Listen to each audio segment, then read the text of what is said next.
Hello one and all, this is Soulful Lordy, James Bullock, once again with another video game first impressions. This time around, Dragon Ball The Breakers for the PlayStation 4, PlayStation 5, Xbox One, Xbox Series X and S, PC, and Nintendo Switch.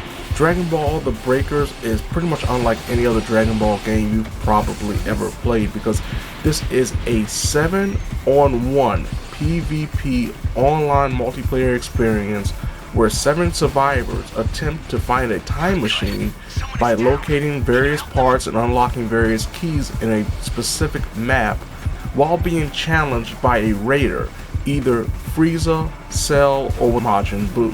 These survivor characters, these 7 characters that are being played, created characters, though you can utilize skins like Bulma instead of your created avatar to run around the map collecting these keys that will hopefully unlock the time machine.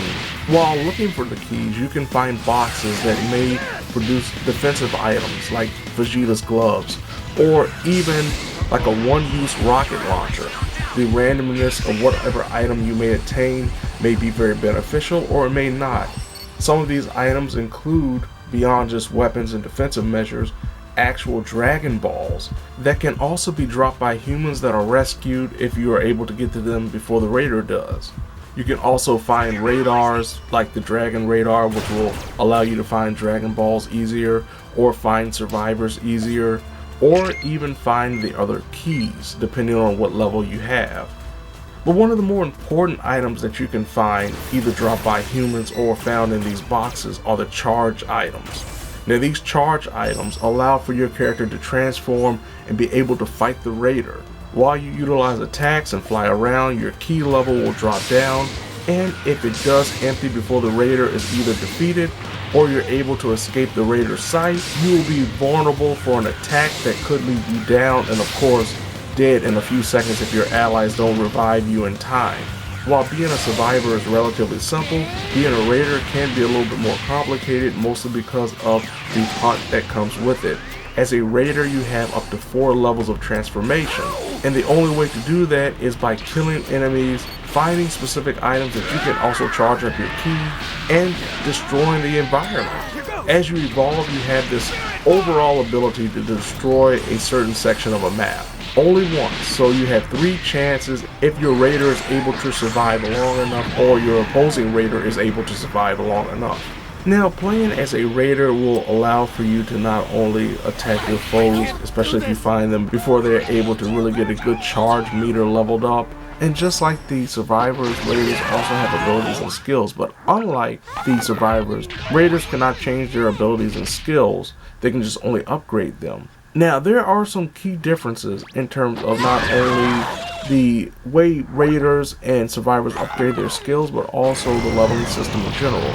As noted in the beta, there is a prestige leveling system, and as you progress, not only do you get more levels, but you also get this dragon tier level that allows for unlockables and other customization options. But most importantly, it also gives you the currency, various forms, including siphon tickets, including Zenny, and of course TP tokens. And as raiders level up, they actually gain skill points, and you can utilize those skill points to upgrade the abilities and skills of that raider. With the Spirit Siphon system, players can draw quote-unquote spirits of the Z fighters like Goku and Piccolo and Vegeta. But of course, the Spirit Siphon system actually takes currency. Now, Zenny is the most prominent currency that you will earn as you play the game, but it costs up to 15,000 Zenny for 1 Spirit Siphon. Now, depending on what you do and how you slot your attained Z fighters, you are able to have certain active skills, passive skills, and super attacks that you can change and also upgrade. Now, while this does open up for the survivor various avenues and opportunities to do different skills and abilities and take the fight to the raider, this also means potentially you will not get something that is beneficial to you. And if you've spent X amount of Zenny, in the case of 15,000 Zenny, to get 1 Spirit Siphon, you may find yourself in dire straits in terms of trying to purchase something else, including another Spirit Siphon. And that's where the microtransactions come in, because the cheapest avenue to get Spirit Siphons is through TP tokens. And TP tokens are given to the player through gameplay in very small quantities, like 3 to 5 tokens at a time. One siphon costs 150 TP tokens. And of course, TP tokens are for sale in the in-game menu, where you actually spend real money to get those TP tokens. You can spend $45 to get 5,400 TP tokens. That's the highest you can get, which is almost double the price of the actual game itself.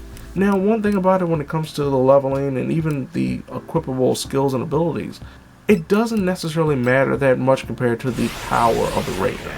You can literally play this game without having to spend an extra dime and pretty much enjoy it just as much if you did spend money on TP tokens, which is a nice little balance, but also proves that they diminish certain aspects of this game to emphasize microtransactions to give players the belief that they need this or they really want this in an effort to stay up and above the curve that is more than likely going to increase as the game progresses because of people leveling up. And that also ties into the matchmaking system not improving whatsoever compared to the beta. I just assume with the beta, the matchmaking will be all over the place because of the beta, and that they will kind of refine it when it came to the full release, and that more evenly played matches would happen. But in reality, it's just like the beta. You have level 40 survivors teaming up with level 1 survivors taking on a level 1 raider. Like, that kind of stuff still happens in this full version of the game, which once again can be very detrimental to new players who are coming into a game not knowing what to do and being obliterated by stronger or more seasoned players instead of it being more evenly matched so you can progress all together. Technically, the game's definitely struggling after the first week. When it works perfectly fine, but when it doesn't, it is atrocious. I've had glitches where the clock, which is a 15-minute timer that will end the round if you do not finish everything before that time, actually gets stuck. I've seen raiders get glitched out, I've seen survivors get glitched out, I've seen infinite loading screens so the game won't start. There have been quite a few issues I've encountered playing the PS4 version thus far. Overall, Dragon Ball The Breakers is a solid experience. It is a budget game, so you shouldn't expect a AAA title type of game for the price that they're asking for, and the obvious implementation of microtransactions just emphasizes why the game is much cheaper than the average asymmetrical game that is available right now. There are quite a few issues, from the technical aspects to the general combat feeling very clunky, and really the strength of the game is based around the license that is associated with it, not necessarily the gameplay. With it being relatively low in price, and if you're a fan of the genre, I'd say give it a whirl, check it out, especially now. Even though it does have a lot of problems, this is probably the best time to try to jump in because of the leveling system, because of people just getting used to it and getting to understand the game, so you'll be kind of in good company instead of 6 months down the line when the potential of not only people being over leveled, but also the player base dropping off, so you will be having a harder time to find the game. Because I forgot to mention this, just like I did in the beta, this is non-cross platform, so whatever system you're playing on, you will have to have that group of people to play with. If you're playing on the PlayStation 4, that's the only people you'll be able to play with, and not PC players or not Xbox players. So that really is very disappointing, and it really shrinks the player pool. So there you have it. This has been Soulful Lordy, James Bullock, once again with another video game first impressions. Dragon Ball The Breakers for the PlayStation 4, PlayStation 5, Xbox One, Xbox Series X and S, PC, and Nintendo Switch. Now, if you don't mind, I'm going to keep on trying to become a raider. I want to jump back into the helm and take control with Frieza and show all of these monkeys what kind of power lies in the hand of this galactic being that will make them have no choice but to say, "Oh Lordy."